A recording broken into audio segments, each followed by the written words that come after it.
Hey everybody, so if you've been to the shop in the past 5 months, you probably recognize this car. It's done, it's going to its owner finally. So I figured I would just make a little video and talk about it. You're probably thinking, 5 months? You guys must have done a lot of crazy stuff. Not really, it just turns out getting the proper parts for a 2009 Porsche in regards to lifting it isn't that easy. So yeah, let me tell you what we did to this thing. So the owner found a lift that retained the factory air ride. So this is a 2009 Porche Cayenne Turbo S. It has the factory air ride suspension. It has like 5 different levels. There's a loading level which slams it, a kind of highway level, a normal level, a terrain level, and then there's just like a, I forget what the top one's called, but this right now is the normal level.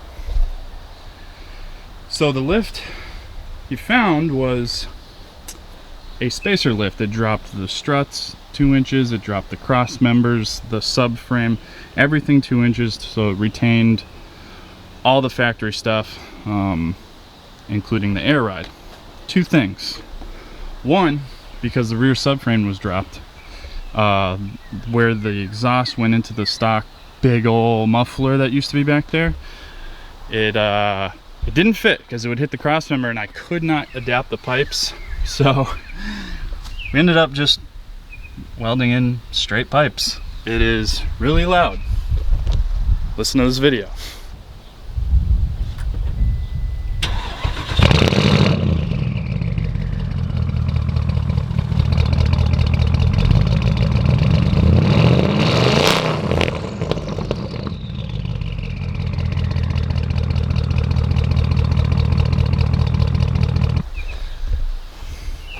The other thing is, I'm not going to name the name of the lift company because they kind of didn't really know about this car, I guess, and they sold us this lift. This is a Turbo S, and a couple of things about the Turbo S is the intercoolers, which you see there, are much bigger than a regular Cayenne. So that said, this lift kit fits 33s. We bought 33s. They did not fit. They rubbed those intercoolers really bad, and that was an issue. The other issue was it had like 4 degrees of positive camber. So after probably a month of messing around thinking about a front mount intercooler, which nobody makes, trying to find a custom one, we ended up deciding, you know what, let's deal with the alignment issue first, then we'll deal with the intercooler rubbing problem. So Eurowise, which makes that roof rack, we'll get to that later, saved the day with these adjustable control arms. Absolutely beautiful. They're little uniballs, tons of adjustment, and I was able to get the alignment dialed in on this thing, so it drove awesome. Now, it didn't fix the problem, but our clearance issue really was improved. So then finally we decided, instead of paying a speed shop to make a front mount for this thing or move these intercoolers forward, which I actually tried, and it's really tight under that fascia. We decided to just go with 1 metric size smaller. You had true 33-12-5 BFGs, so we went with 1 size smaller Toyos for 2 reasons. Obviously smaller, but we could get it in a, I believe this is a 8-ply instead of a 10-ply, which the BFGs are, because this thing is just way too light for the 10-ply tires. So we solved our clearance issue, as well as it rides amazing because it has a lighter tire on it, and Toyos are nice and soft and smooth. So we got it lifted right, we got the clearance issues figured out, straight piped. Hopefully it gets a, you know, a nice titanium exhaust TIG welded up or something, but for now it works. Also, I forgot to mention, we installed a hitch on it. It is a beefy hitch. I don't know what it's rated for, but it's bigger than the one in my 3/4 ton truck. This guy has a lot of toys. He likes using them, and I'm sure you'll see some pretty cool pictures of this thing towing quads and who knows, even a camper maybe, I don't know. So all that's going on. While we were waiting for the arms to come in, he actually ordered this roof rack from Eurowise. This roof rack's awesome. It's modular. It's made out of like 1/8" steel. It mounts to the factory roof rails. It has these cool trim plates that kind of form to the roof on the side. He had this fairing cut out. Originally it comes with a solid fairing. This is all solid all the way across. He had it cut out to fit this 30" rigid lighting light bar. It's like a Pro or something like that. It's the brightest one they sell. It's ridiculous. It wasn't quite cut out enough. It was like here, and then the light bar ended up sitting above the roof rack and it looked kind of weird. So I cut it out and then made new brackets to make it sit a little bit more flush, and it actually looks great. We had a local powder coater match the powder coating. I think they did a really good job.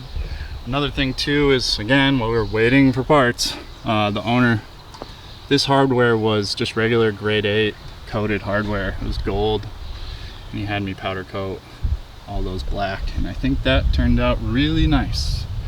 This roof rack's super stout, man. It's like you could park another car on top of this thing.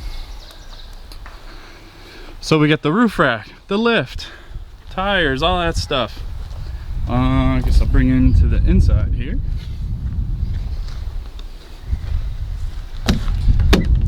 Turns out the interior of this Porsche is packed behind all these panels. I originally wanted to put the switches here or here for the light bar and the rock lights. Yes, it has rock lights, but I just couldn't package it behind this. It is just totally packed. So the only other spot I could find room on the interior was there. Came out really nice. I got that switch bezel from just an online store. I forget what it was. It's steel. And I took it apart, put the switches in there, and actually bolted it on. Nice stainless hardware.